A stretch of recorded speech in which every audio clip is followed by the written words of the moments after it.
Bandipur tiger reserve की तस्वीरें हम आपको दिखा रहे हैं लाइव एंड एक्सक्लूसिव। प्रधानमंत्री नरेंद्र मोदी मैसूरू के बांदीपुर टाइगर रिजर्व पहुंच चुके हैं और यहां पर देखिए उनका जो पशु प्रेम है वो एक बार फिर से जाहिर होता हुआ। यहां पर कई सारे हाथी मौजूद हैं, उनके साथ वनकर्मी मौजूद हैं और पीएम नरेंद्र मोदी का अलग अंदाज। आज पीएम जंगल सफारी पर हैं और इस जंगल सफारी के दौरान का यह महत्वपूर्ण दृश्य, दरअसल इस बांदीपुर टाइगर रिजर्व के 50 साल पूरे होने के मौके पर प्रधानमंत्री यहां के मेगा इवेंट में शामिल हो रहे हैं। प्रोजेक्ट टाइगर का यह अमृतकाल है और प्रधानमंत्री नरेंद्र मोदी सरकार के उस पूरे विजन को सामने रखेंगे कि जो आज से 50 साल पहले योजना शुरू की गई थी टाइगर कंजर्वेशन की, वो आगे कैसे बढ़ाया जाएगा, उसमें कितनी तेजी लाई जाएगी और आगे सरकार का लक्ष्य क्या है। फिलहाल ये तस्वीरें लाइव एंड एक्सक्लूसिव हम आपको दिखा रहे हैं बांदीपुर टाइगर रिजर्व की, जिसमें पीएम नरेंद्र मोदी देखिए वहां पर हाथियों से उनकी दोस्ती होती हुई उनसे मुलाकात कर रहे हैं। ये तस्वीरें अपने आप में बहुत खास हैं। हमारे देश के प्रधानमंत्री नरेंद्र मोदी की तस्वीरें बांदीपुर टाइगर रिजर्व से। पिंकी राजपुरोहित हमारी सहयोगी लगातार आपको जानकारी पहुंचा रही हैं। एक बार फिर से हमारे साथ जुड़ गए पिंकी। ये तस्वीरें बहुत खास, पीएम नरेंद्र मोदी इस वक्त टाइगर रिजर्व में मौजूद हैं और यहां पर उनकी मुलाकात वहां के जानवरों से हो रही है। हाथी के साथ वो मौजूद है, उनका पशु प्रेम एक बार फिर से देखने को मिल रहा है।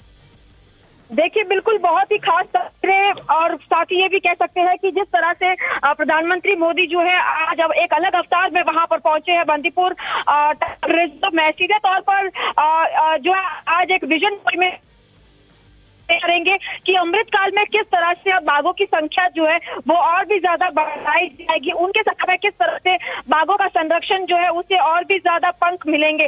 तो ये कहीं ना कहीं दिखाते हुए, साथ ही जिस तरह से पूरे अगर मुदुमलई, वायनाड और बंदीपुर बायोस्फीयर की बात करें तो यहाँ पर 700 से भी ज्यादा संख्या में शेर है, माफ कीजिएगा बाघ है। और साथ ही अगर हम खाली बंदीपुर की बात करें तो जिस प्रोजेक्ट टाइगर के तहत इसकी शुरुआत की गई थी तब केवल संख्या जो है 12 थी। 12 से आज अगर 173 तक पहुंची है केवल बंदीपुर में, तो ये दिखाता है कि बाघ के संरक्षण के मामले में भारत कितनी सफलता के साथ आगे बढ़ रहा है और आगे जो है अमृतकाल में किस तरह का ये विजन रहेगा। साथ ही आपको बता दें कि ये पूरा जो बायोस्फीयर है वहां पर ना सिर्फ टाइगर बल्कि एलिफेंट्स की संख्या भी जो है बहुत बड़ी संख्या में है और बहुत ही महत्वपूर्ण भूमिका ये पूरा बायोस्फीयर जो है वो निभाता है। समय समय पर हमने देखा भी है किस तरह से प्रधानमंत्री नरेंद्र मोदी का पर्यावरण और वाइल्ड लाइफ प्रेम जो है वो सामने आता रहा है और कई बार वे खुद अपने कैमरे में उनको कैप्चर करते भी दिखे हैं। तो ये तस्वीरें जो है वो फिलहाल बंदीपुर से सामने आ रही है। लेकिन वाइल्ड लाइफ संरक्षण के अलावा भी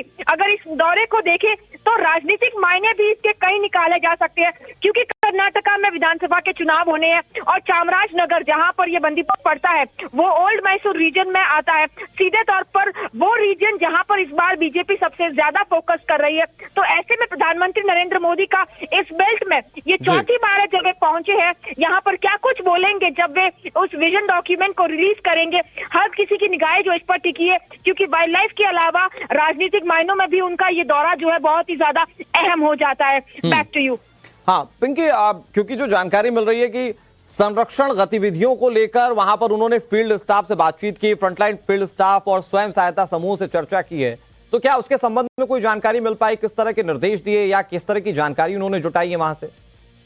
देखिए, बिल्कुल प्रधानमंत्री नरेंद्र मोदी ने जो है ये जानने की जरूर कोशिश की होगी कि किस तरह का ये पूरा सफर रहा। 50 सालों में अगर बाघों की संख्या इस तरह से बढ़ी है तो इसमें कोई दो राय नहीं कि एक बड़ा श्रेय जो है वो वहां के स्टाफ, वहां के ऑफिशियल्स को जाता है कि किस तरह से ग्राउंड पर रहते हुए उन्होंने बहुत ही बखूबी काम किया है। क्योंकि आपको ये भी बताते चले यहाँ पे कि किस तरह से बंदीपुर में आसपास जो है कई ट्राइबल विलेजेस भी है, कई जो है रेडियस में फैले हुए लोग भी वहां मौजूद है। तो ऐसे में टाइगर के लिए कई बार जो खतरा भी होता है कि कहीं अगर कोई टाइगर स्पॉट होता है तो उसे मार ना दे। बिल्कुल, तो पिंकी, और प्रधानमंत्री नरेंद्र मोदी अगर उन तमाम स्थितियों को समझेंगे तो जाहिर बात है कि जो प्लान किए गए हैं उसको एग्जीक्यूट करने में और आसानी होगी सरकार के स्तर पर। बहुत शुक्रिया आपका हमारे साथ जुड़ने के लिए और तमाम जानकारी के लिए। आगे भी जुड़कर तमाम अपडेट्स हम अपने दर्शकों तक पहुंचाते रहेंगे।